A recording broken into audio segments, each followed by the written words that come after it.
Okay, folks. Well, today we are going to actually. Uh, I had said that I was going to do the silver butterfly uh, cutting next, but I wanted to show you how we turn this into the workable piece that we're going to need, and eventually this is going to turn to this. But there's a couple of steps we got to go through to make that happen. And the first one is obviously I already poured this. It's sterling silver, and it's a pretty heavyweight chunk. It is right now, as it sets, about 4.35 thick millimeters and 29 by oh 41 at its thickest point. And so what we're going to do is we're going to put it in the mill and run it down to right about 1 millimeter, 1.5 millimeter, depending on how it fits in the mill. My mill, I am capable of doing a 3 by 3 inch piece of metal. Um, I can lengthen it actually, but the maximum width I can get out of it is 3 inches because it also has the round wire and square wire maker with it too. So we're going to go ahead and mill this down and get it ready to put on the laser. And there's a few steps that you got to do as you're working through the mill, and I'm just going to go ahead and show that process. I've seen some people that were curious about it, and I want to go ahead and show that. My microphone is right here, and the area that I'm going to be working is right back here behind me on another camera. I hope you will be able to hear me fine enough with me facing that way. We will just have to see and hope everything goes well with it. So let's go ahead and get started on it. I do want to thank um, you folks for coming and seeing this. I know that sometimes I can get a bit winded, and for whatever reason, I just really have a hard time uh, expressing myself on camera. Now, when I'm talking to an individual, it's a lot easier. But once more, I want to thank Mr. Pascal Lau with Hoshi and Laser for sponsoring these shows. He's really helping me be able to show you folks how to do silver. And you know, silver is a pretty pricey endeavor, if you will. And so it's one of the reasons why I am using uh, my own smelter along with the mill, because doing these little experiments and work and stuff, if I was buying the silver outright for each piece and not being able to uh, recycle what I'm working with, it would get out of hand very quickly. So let's get with it, and we'll kind of go from there. So I'm gonna switch you over to my other camera so that you can kind of see what I'm doing at the mill, and we'll kind of work from there. All right, so here's the mill, and it's nothing fancy. You can get something like this on Amazon for around $200, uh, and you know, be able to use it to do what I'm doing. Obviously, there's a lot more expensive models out there, but for what I'm using it for, it works fine.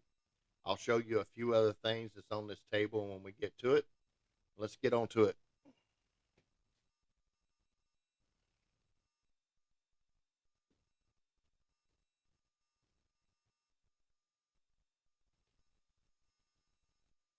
we are going to be working with this mill.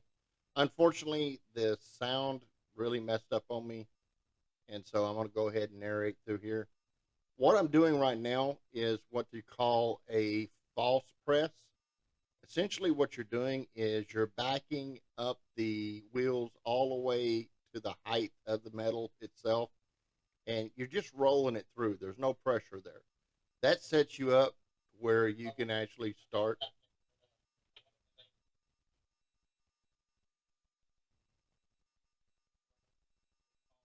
Okay, sorry about that.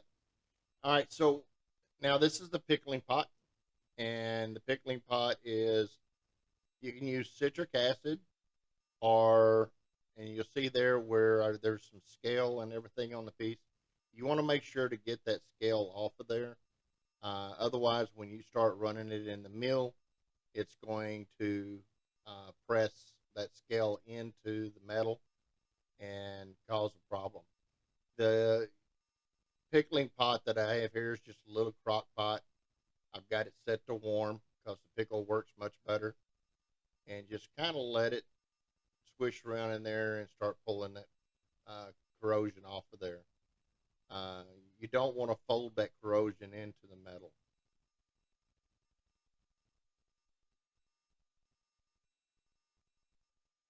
A little bit of it in there is not going to hurt anything. It will come out, but give it a second, or two, and then I'm going to give it a bath and just clear water. You can use a baking soda compound to neutralize the acid, but you can. I've got a big bucket. And I just flush it off in there. This is the pickle that I'm currently using. You can get it on Amazon. That little bag of pickle there at Parallax, Asparax number 2. It's a um, non-hazardous pickle. I can't remember what the compounds in it, but it's similar to the citric acid. Citric acid is the safest, but it does take a little bit longer. And so, you know, but you're definitely going to need a pickle to do this kind of work. All right, we'll get your camera back in there. And I use on my first run, I will go ahead and run a torch across it because there's so many little grooves and stuff in the metal itself that can hold water. And so just dab or trying to dry it with a paper towel doesn't work all the time. You do not want any water on this piece when you start running it in the mill, or it will start rusting those rollers. It is going to be hot. They're on that first one. Um, but if you take and just put it over on, get it, tweezer it over into the onto the mill and run it as soon as it hits those wheels, it's going to start cooling off pretty fast. Needless to say, it didn't take me very long to realize that I'm not going to use those. I'm going to use these tweezers and move it. It's not blistering hot, but it is stinging hot.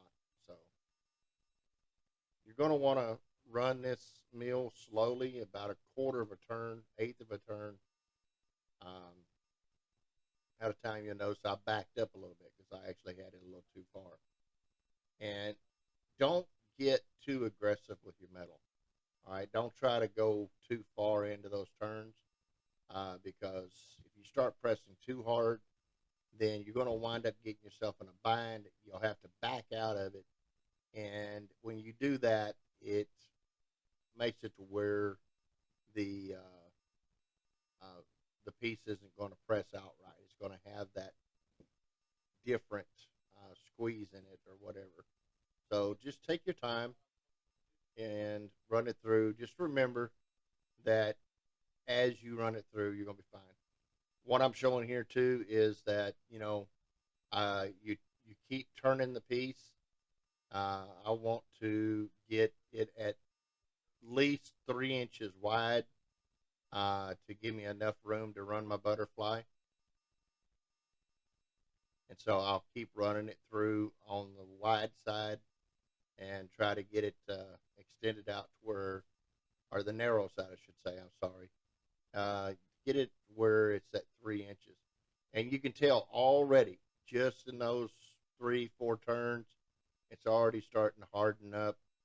Probably should have went ahead and put it on the anneal, but what I did there is I did a square press where I turned it the other direction, because as you press down on this metal, it's going to start curving on you. And so every, 2 or 3 turns, you're going to have to turn it sideways and run it in. I should have really mount this thing to the table, but this is a temporary setup. Um, and so I want to wait to mount it until I get everything the way I want it. Just gently keep running it in there. And it's about time for another anneal pass. This torch I just got from Harbor Freight. It's a $5-6 torch. It does plenty well to get it hot enough to anneal. As a matter of fact, it will get it red hot. Your first anneal is going to be a little tougher because that thick piece is going to take a minute to heat up. What you're looking for here, as you're heating this metal up, if you're in a bright room, uh, for beginners, you can actually turn your lights down or turn them off, or have a small lamp somewhere and be able to see it. But what you're trying to do is you're trying to get that metal to a mild red. You don't need it molten hot, but you do need that mild red in there. You'll actually see the metal starting to react to the torch. You'll start seeing kind of a copper tone come in. And as you're working, there is a shadow. You see that shadow in this picture a little bit. And as you keep heating it up, that shadow is going to take longer and longer to disappear. And it'll get a little bit larger and larger on the piece itself. Just kind of keep working in a circle pattern, heating the metal up. And it's important to heat it evenly. Here in a moment, you're actually going to probably see me turn the metal over and work on the other side also. Mainly this is because it's such a thick piece that I want it even across.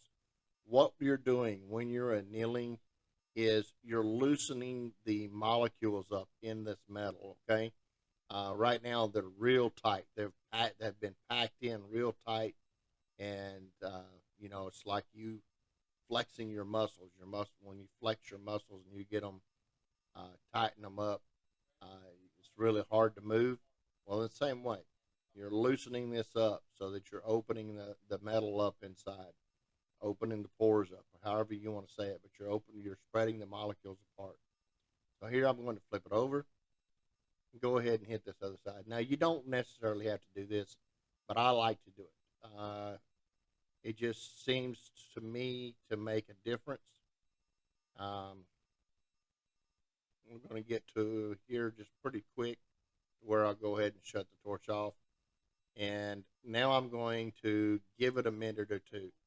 Remember that you are using an acid bath, okay? It might be a mild acid, but it is still a acid bath that can be dangerous.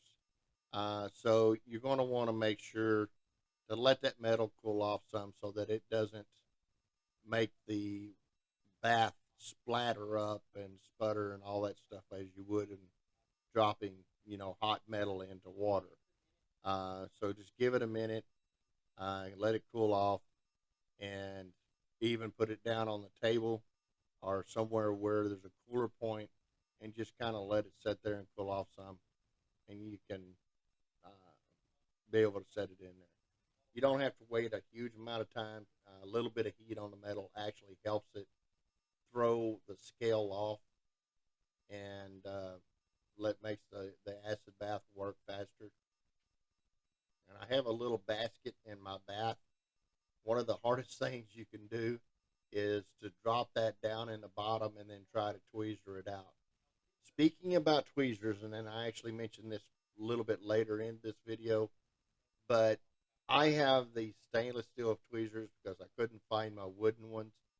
But you want to use either wood plastic or copper. Now, obviously, plastic working with hot metal isn't a good idea. So, copper or wood is the two tweezers that you want to use. When you use steel, it will transfer. There's that little basket I was telling you about. It will cause it oxidize extremely fast as soon as you dip it into that metal, into that acid bath, and transfer it over onto the silver. I just gave that silver a bath in the baking soda and clear water, and so you can kind of see immediately it's right off the bat white, and silver, unpolished silver is almost pure white. And I'm just going to wipe it off on the paper towel, get it dry, and by now I've already pressed all the little grooves and islands and holes that was in the metal from the pour, so it dries off much easier, and you don't really have to have a torch to work with it from there. Probably should be wearing gloves.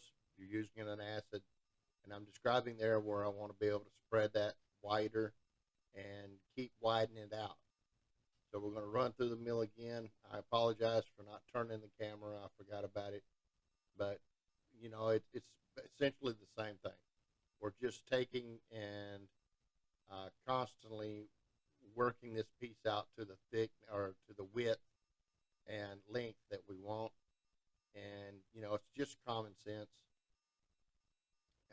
It's not rocket science. You see where the narrow point is, and that's what you want that wider. Then that's what you're going to put in first. I like to work with square ends.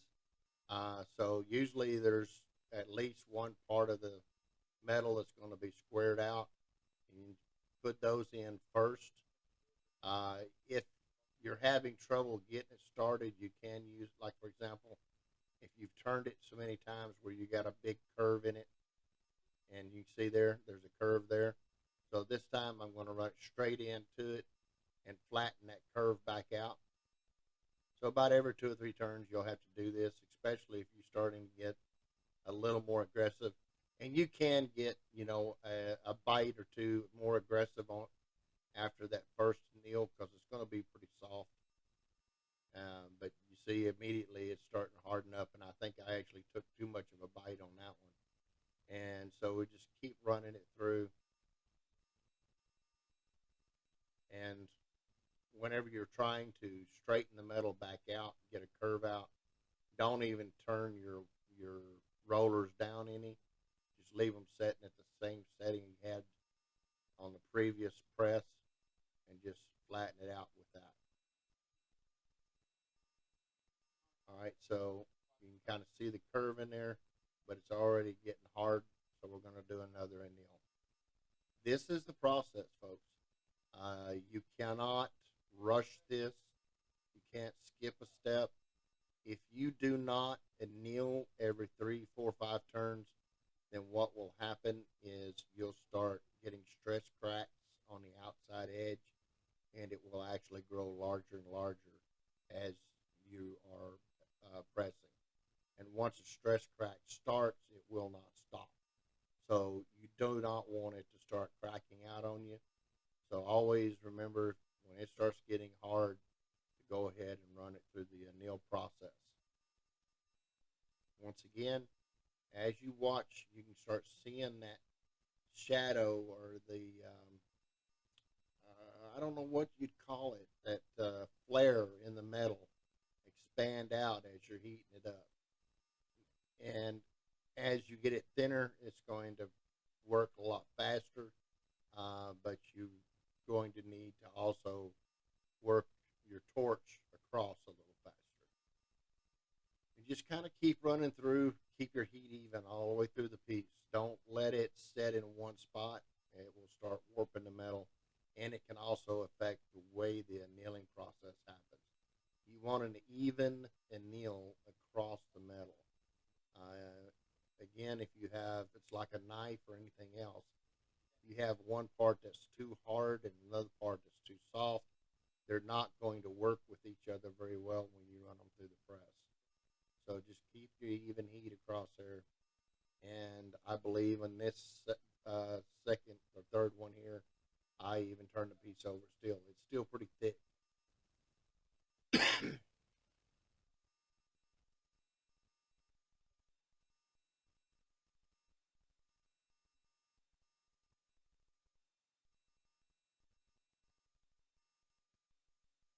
It takes a little bit longer to heat up sometimes because you got more surface area.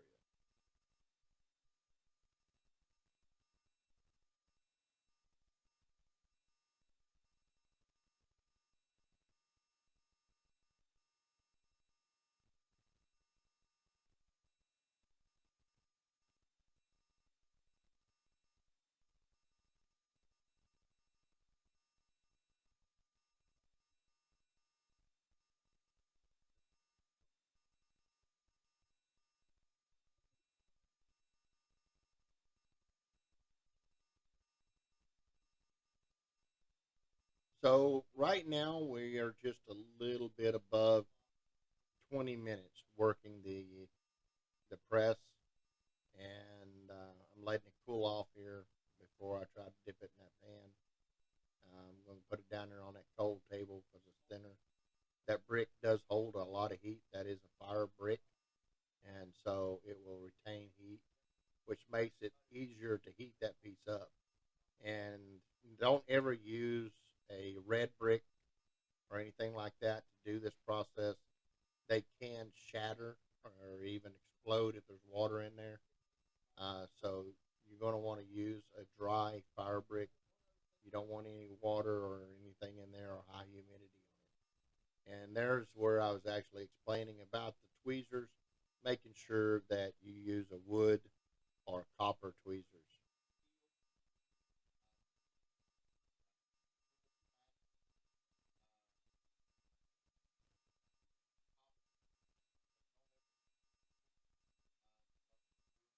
And I'm just kind of stretching it out a little bit, waiting for that piece to cool off, because I do not like this acid splashing around.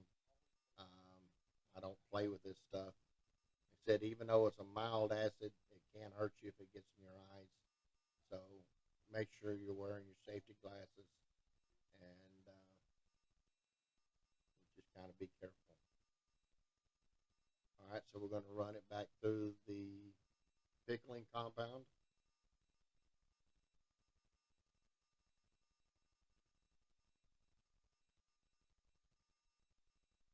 put it over into the bath to get the acid off. Now you don't want to forget about washing that acid off of the piece.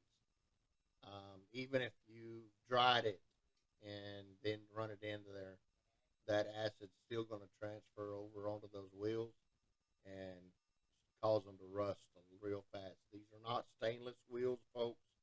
They're just polished, hardened steel. So you want to make sure to get that piece completely dry and not have any active acids on it before you put it in the wheel. Any kind of imperfection in that wheel will transfer to the metal.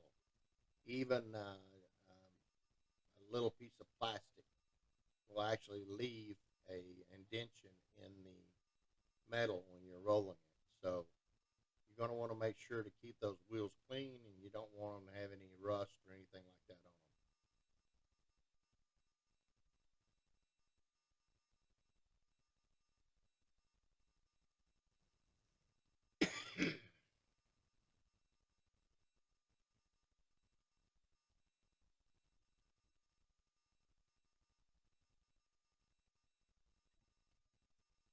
It's already starting to get large enough to start thinking about the piece as far as what I want in there.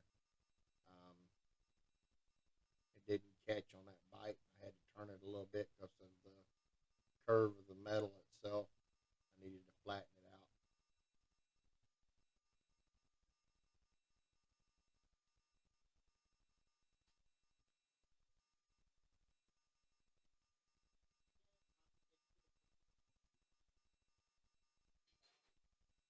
I'd actually gotten a little bit of a hard bite on that one and didn't need to.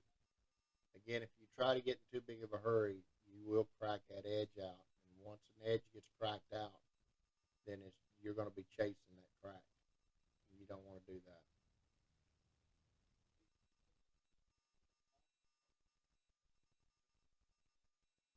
You can kind of see the curve that's in there in my hand. And what I'm going to do is set it up in there.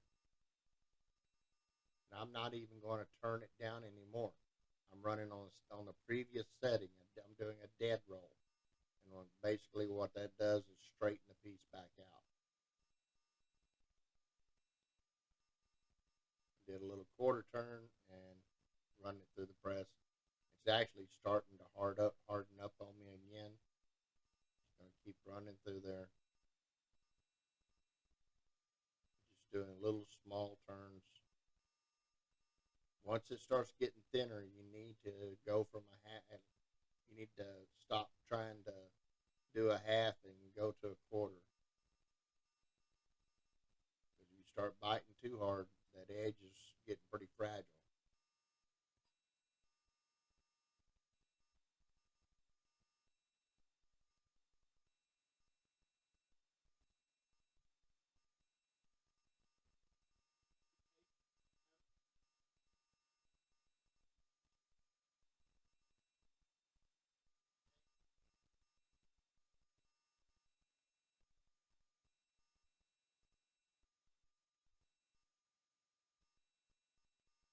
So I'm going to get my calipers out. I know that I'm getting just real close to where I need to be.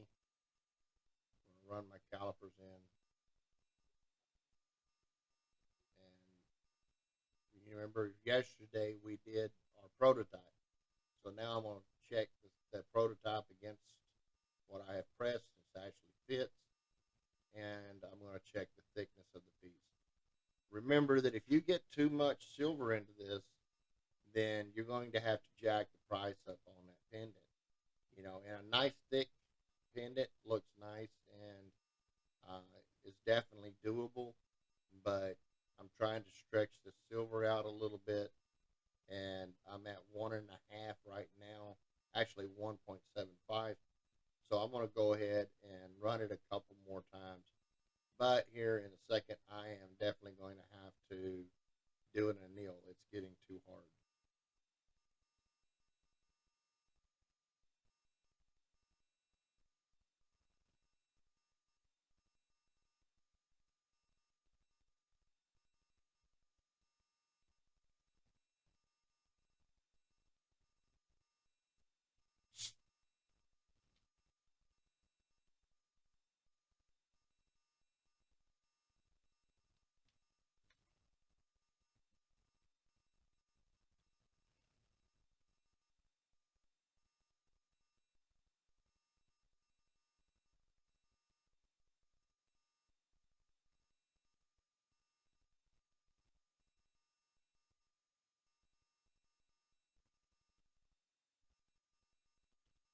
Try to keep a good, even heat.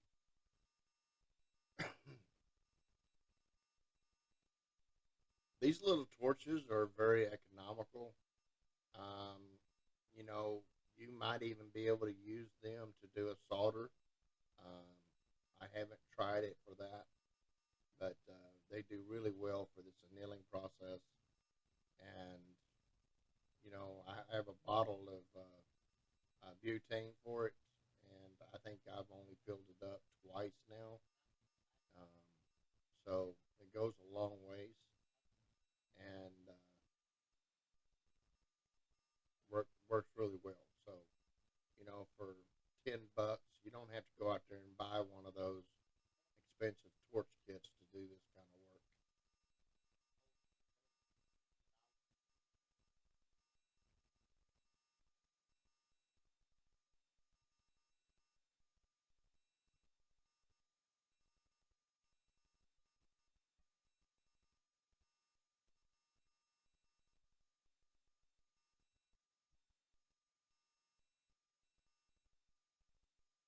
As we go through this process, as I say, you have more and more surface area there. and so you kind of you're chasing that shadow or that flare in that metal to try to make sure you got an even heat across. But since it has gotten thinner, I can set it on the table and let it cool off a little bit without worrying about flipping it over and trying to heat the other side because I know the heat's transferred through. You don't want to dip it, you don't want to shock it, and so I'm just waiting for it to cool off a little bit before I dip it into the uh, pickling solution. Once again, having a hot metal into it's fine. You just don't want it red hot. You don't want it trying to splash up on you. So give it enough time to cool off to a safe point before you go ahead and run it in the pickle.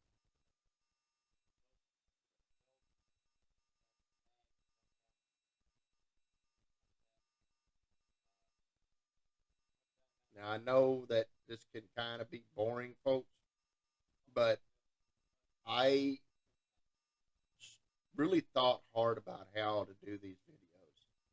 And, I see a lot of videos out there that are sped up or cut out, and you're looking at the process and you're wondering, how long did it take? What is this process?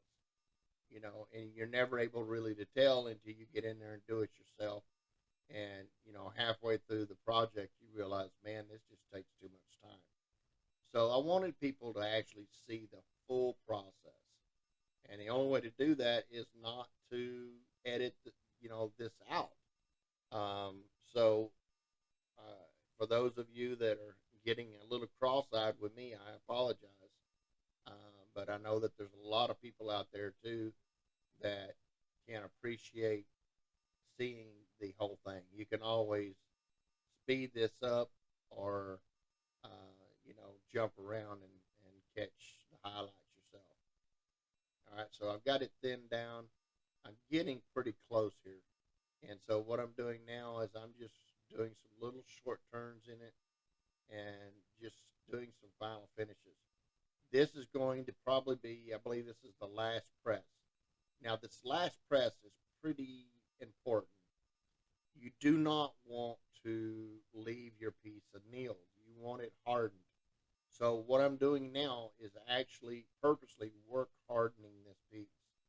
And that way to where when I cut it and finish it with the polishing wheels and everything, it's ready to go, and it's hardened fully and ready. So you just go ahead and run it through.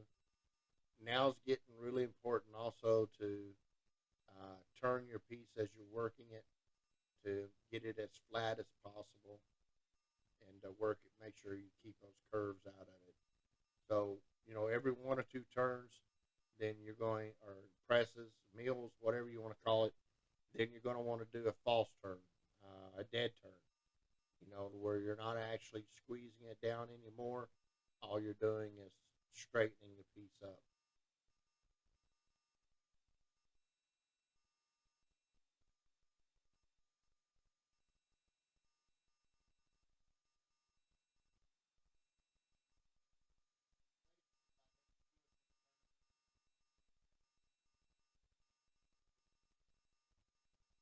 So you see how I got this curve? I'm gonna turn it on into that curve, and run a dead mill. That way to where I just flatten that curve back out. Once you start getting down here in that 1 millimeter and less, it really wants to start rolling in with the roller itself and get a deep curve into it. So, you're going to have to run those dead mills a little bit more.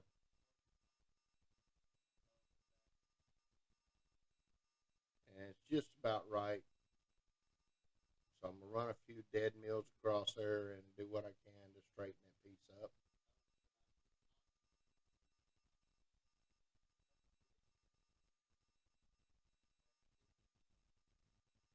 I'm really not pressing anymore. All I'm doing is just doing a, getting that curve out of there.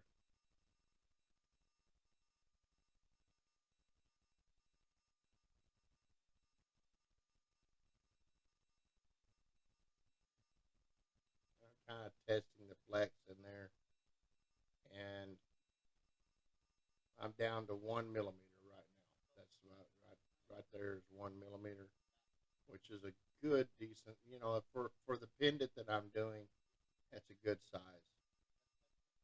It's going to have enough heft to it that it feels good on the neck, but still have enough strength and depth to hold itself up.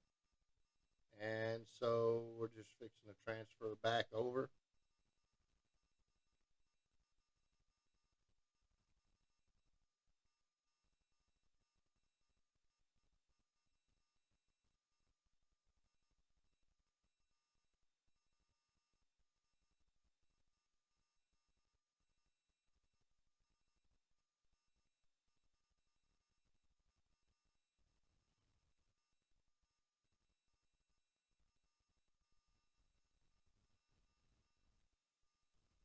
Okay, so I'm sorry about that. Sorry for the delay. All right, now so we went from this little bitty square piece to a nice thick piece, or wide and stuff, workable piece that's going to let me do my butterfly. And it is 1 millimeter thick, so it's got some good heft to it. It's not going to bend or break, and it will let me feather my edges down, so it'll make a nice smooth piece. And now we're going to need to go ahead and um, make some adjustments on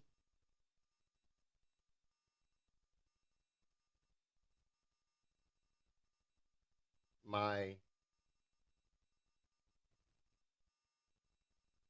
um, light burn, and I'll show you what we're going to do real fast. So one of the things that a user suggest or a viewer had suggested, who is a silversmith, was that these antennae here really need to be connected to the wing, and this way where they won't hang on anything, which is a very good idea. So we're going to go ahead and select here.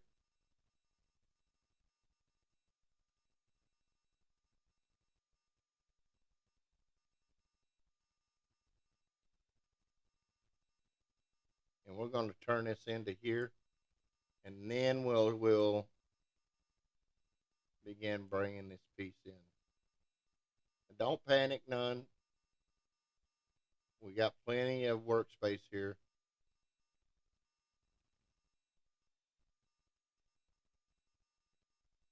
Remember, I talked about these nodes before. If you use these control arms, you can do a lot to actually connect the antenna and keep it kind of natural looking. And see, as I extend this control arm here, it affects further and further out into it and makes that curve smoother and smoother. So same here, we can bring this in and kind of touch it in. And then over here, we're actually going to create another node just by pushing the I while hovering across there, and voila, I've got a node. Now I can close this in and bring it into this line here like that. And notice I have a node here and a node here. What I can do now is I'll do an insert here, Oops. Let's see, make sure. Okay, I didn't do it on the right line. So I'm going to do an insert here. Come down here. Do an insert here. All you got to do is touch as you're hovering over the point. Just click or touch, press the I key, and then we're going to delete. So we just deleted this line right here. Okay. Now we'll do the same thing here. Since we're closing this off, folks, that's what we're doing. Okay. So we'll do the same here and delete this line. And then we can come in here and we'll clean this up. We'll connect here and come over to here and bring this in and close it here. Okay.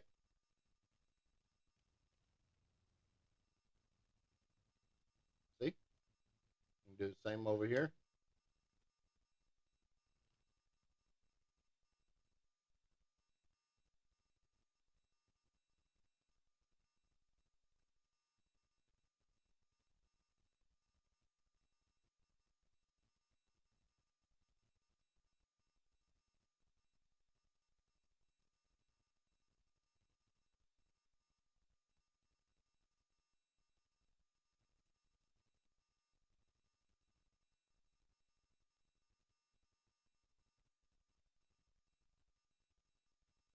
Again, just start dirty and then clean it up.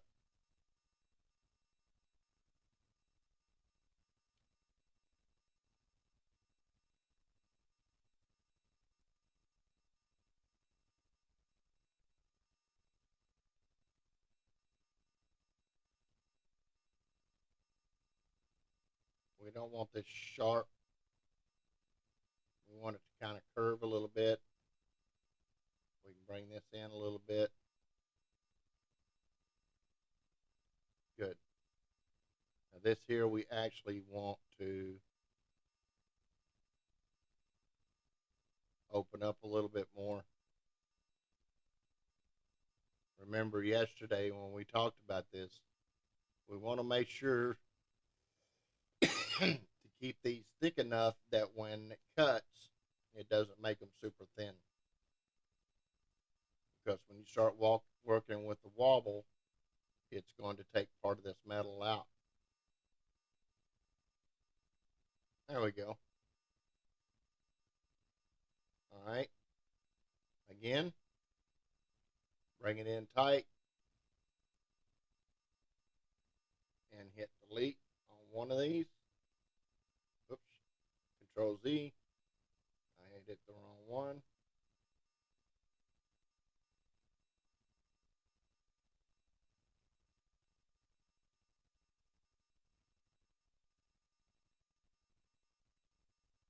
Sometimes it can be a little confusing on which one you need to press in there. And then do the insert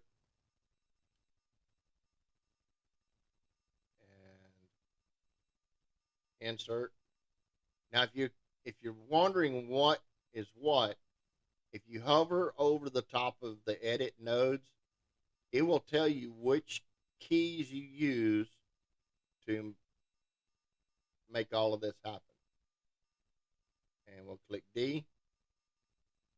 It takes that out. We'll go ahead and make sure that I'm welded there. And if you click on that node and both lines move, then you're in good shape. We're going to shorten this out a little bit.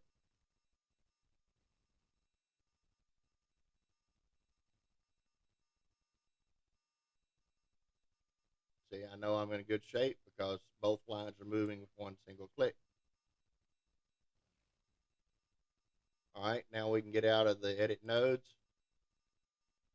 And remember, folks, nature is not, what's the right word? In its own way, nature is always perfect. But nature is not identical. So having one antenna that's a little bit fat on this side and not so much on this side, it's okay. I mean, you know, you can get OCD with it if you want, and kind of clean it up a little bit.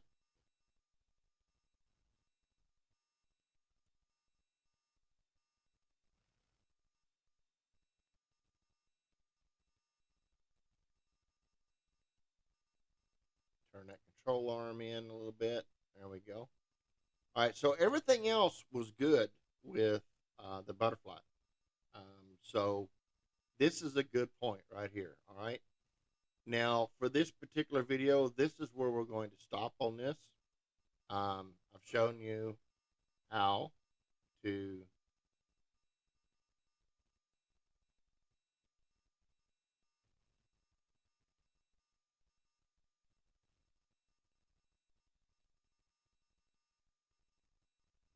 well, there we go. Sorry about that. So this was the little middle piece here, if you will, the final touch-ups to get to the point of actually burning this in and then finishing this. Again, I really want to thank Pascal for and Hoshian Laser for sponsoring me and helping me bring this kind of work to you.